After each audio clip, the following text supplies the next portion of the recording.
Bienvenue sur le MOOC digital de l'école EPSA Ville de Paris. Nous sommes aujourd'hui avec Rami Fischler qui nous accueille au sein du RF Studio, Rami Fischler Studio, dont il est le fondateur, designer industriel. On va donc parler de design. Le titre que j'avais envisagé, c'était design d'écosystème. On verra pourquoi.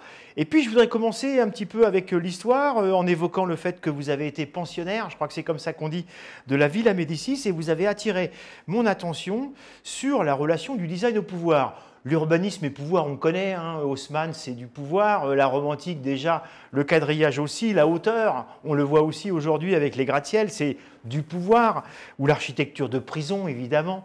Mais j'avoue qu'avec le mobilier, je n'y avais pas pensé. Or, vous avez fait toute une recherche là-dessus, je crois. Oui, bonjour. Oui, en fait, typiquement en France, il y a une relation extrêmement intéressante, passionnante et je dirais culturelle liée à la France et au mobilier de pouvoir, qui est unique au monde, puisque on a l'histoire des garde-meubles royaux qui sont devenus ensuite le mobilier national. On a les manufactures de Sèvres, on avait des tapisseries, des manufactures de tapisseries. Et donc, en fait, cette tradition d'utiliser le mobilier et les objets décoratifs comme un outil de pouvoir est ancrée dans notre histoire. Et ça, c'est unique et c'est passionnant pour quelqu'un comme moi qui n'a jamais été forcément un designer de mobilier à la base. Je ne suis pas initialement, et on en reparlera sans doute après, passionné par le dessin de mobilier en tant que tel. Et pourtant, Dieu sait que les designers sont vraiment très souvent sollicités pour dessiner du mobilier. Moi, ma rencontre avec le mobilier est passée par cette découverte en fait, de la place du mobilier dans les enjeux du pouvoir français. Et la Villa Médicis, je dirais plutôt l'Académie de France à Rome, parce qu'elle a d'abord démarré ailleurs, était, je dirais, un terrain d'expérimentation intéressant, puisque, en effet, il s'agissait d'envoyer des artistes français très très jeunes à l'époque, plusieurs années en Italie, pour copier les grands maîtres, copier les grands paysages, copier les techniques italiennes. Mais en réalité, on exportait aussi en Italie le savoir-faire et je dirais le prestige français à travers des lieux qui représentaient tout ce que la France savait faire de mieux en miroirie, en verre, en tapisserie et en mobilier. Donc cette naissance, je dirais, de la place du mobilier en tant qu'outil de représentation et de pouvoir a démarré, je dirais, très tôt dans l'histoire de France. Et ce qui m'intéresse à l'heure actuelle et dans notre période contemporaine, c'est justement comment s'est déplacé les outils du pouvoir, les mobiliers du pouvoir. Est-ce qu'aujourd'hui on peut encore parler de mobilier de pouvoir? Et moi je pense que oui, le mobilier national existe encore et la représentation du pouvoir existe encore. Ce que j'essaye moi de théoriser, c'est que peut-être qu'elle doit se déplacer dans d'autres environnements. Et je dirais qu'aujourd'hui, le pouvoir, c'est plus le pouvoir royal, évidemment, c'est peut-être même plus forcément le pouvoir présidentiel ou politique, c'est le pouvoir démocratique. Aujourd'hui, les concitoyens, ils s'attendent peut-être, sans le demander clairement, à voir apparaître dans l'espace public, dans les espaces institutionnels, dans les lieux publics ou les lieux démocratiques, des mobiliers ou des dispositifs qui incarnent, qui représentent le pouvoir public, le pouvoir démocratique. Et ça, c'est un sujet qui me passionne.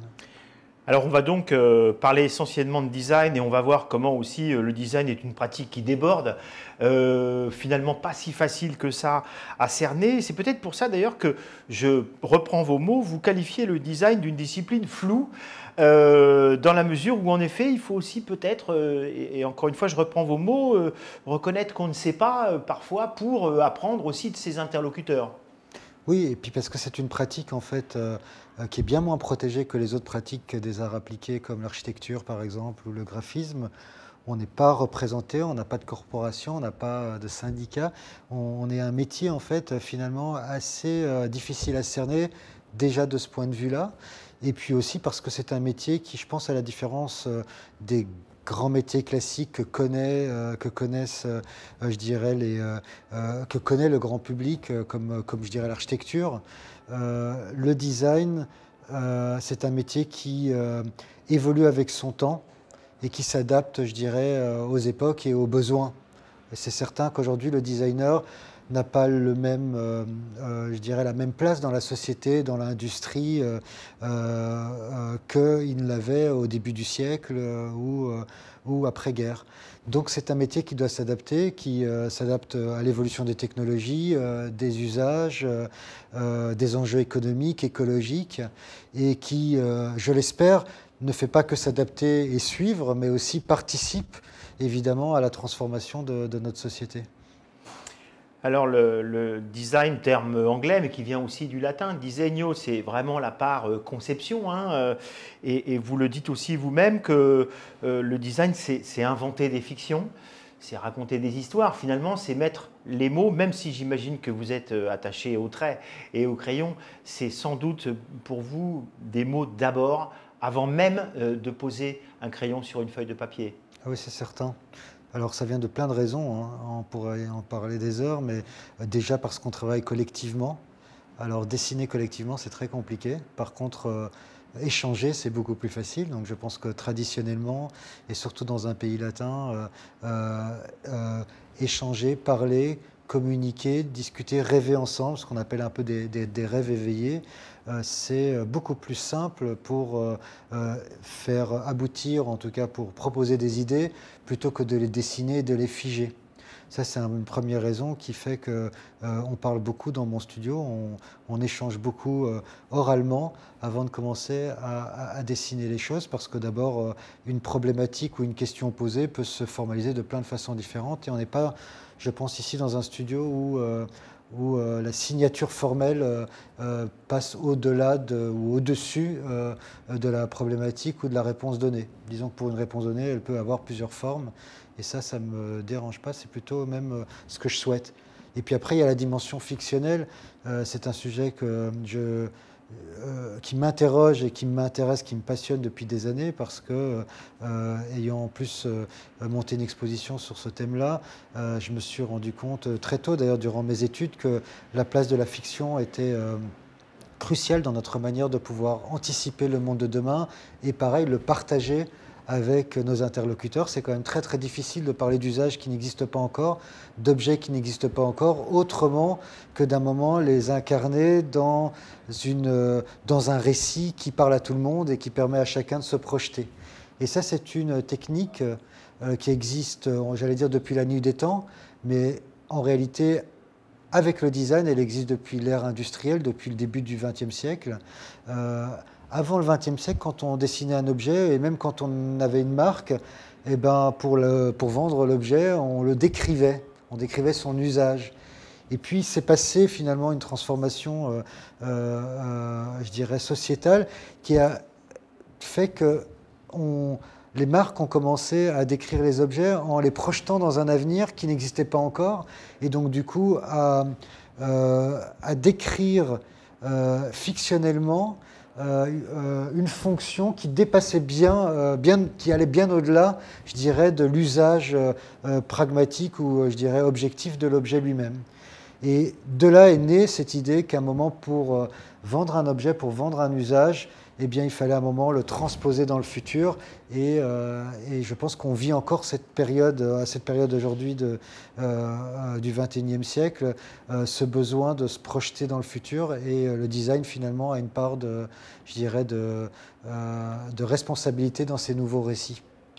D'ailleurs, au-delà des objets et des usages que vous mentionnez, finalement, vous revendiquez le fait de designer des systèmes.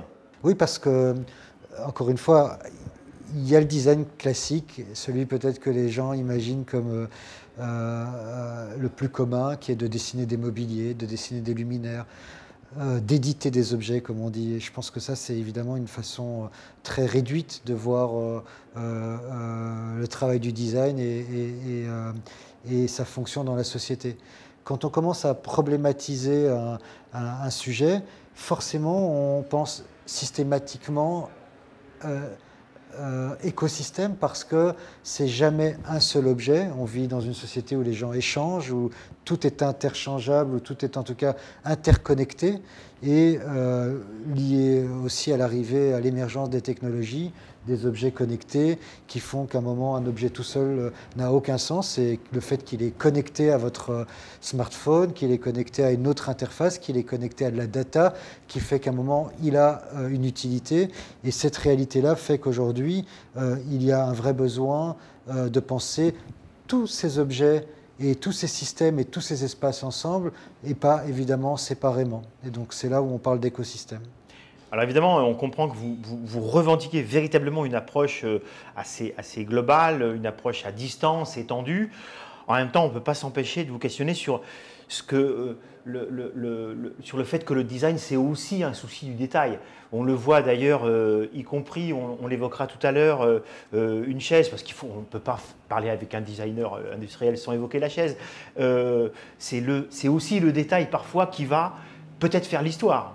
Oui, et c'est ce qui est beau dans notre métier, mais je pense que beaucoup de métiers pourraient être définis de la même manière. Même un peintre peut avoir, d'une part, évidemment, sa créativité, son imaginaire et sa vision, tout en maîtrisant la technique et l'expertise de la peinture. Et ben, c'est pareil pour un designer. Je pense qu'en effet, on peut s'exprimer, avoir une vision, comme je dis, problématiser des sujets. Mais si on ne sait pas les formaliser, si on ne sait pas comment rendre tangibles les idées qu'on a, si on ne sait pas comment les fabriquer, si on ne sait pas comment parler à un artisan, à un industriel, à un client, eh bien, on ne peut pas réaliser nos objets. Et puis, au-delà de tout ça, il y a la question de la beauté. C'est pas du tout un mot que je dirais je méprise bien au-delà. Je pense qu'il faut assumer qu'on vit dans un monde où ce qui n'est pas beau ne se vend pas. Ça a déjà été dit très clairement. Je dirais que malheureusement, ce n'est pas toujours vrai. Mais par contre, nous, designers, nous avons, je pense, cette responsabilité du beau et de formaliser, je dirais, le plus joliment possible nos idées et le plaisir de voir, le plaisir d'utiliser les objets, les espaces qu'on réalise est tout aussi important que l'usage qu'on en fait. Alors vous évoquiez tout à l'heure les autres domaines d'art appliqué comme l'architecture ou le graphisme. Il me semble, sans être expert, que s'il y a un domaine où il y a une grande part d'empathie, je pense que c'est le design industriel, où on se projette toujours. Et on m'a rapporté que travaillant avec une grande ligne d'hôtels, la première chose que vous avez demandé, c'est j'aimerais voir les chambres comme elles sont libérées. C'est-à-dire voir comme elles ont été utilisées. Ne les rangez pas s'il vous plaît, je veux finalement un petit peu prendre la place de l'utilisatrice, de l'utilisateur. Oui, c'est évident. Enfin, je pense qu'on fait un métier où on est les premiers utilisateurs et on est d'une certaine manière du coup aussi un peu comédien parce qu'on n'est pas toujours la personne totalement dédiée à l'usage qu'on recherche. Et pourtant, je pense qu'on doit se mettre dans la peau de tout type d'utilisateur. C'est notre métier. On a un métier qui travaille sur la notion et sur l'échelle humaine. Et ça, c'est ce qui me plaît énormément dans notre travail. Je dirais que c'est aussi une grande contrainte parce qu'on ne peut pas faire autrement que de vivre la vie des utilisateurs de nos objets, ce qui est évidemment différent à l'échelle urbanistique ou à l'échelle architecturale où souvent il y a des années, voire des décennies qui passent entre le moment de la conception et le moment de l'usage final. Notre métier à nous, il ne s'expose pas. Pour moi, faire une exposition de design n'a pas de sens. À un moment, l'objet s'utilise. Et puis la meilleure façon de savoir s'il plaît aux gens et s'il est utile, c'est tout simplement de le mettre dans la main des personnes qui sont censées l'utiliser.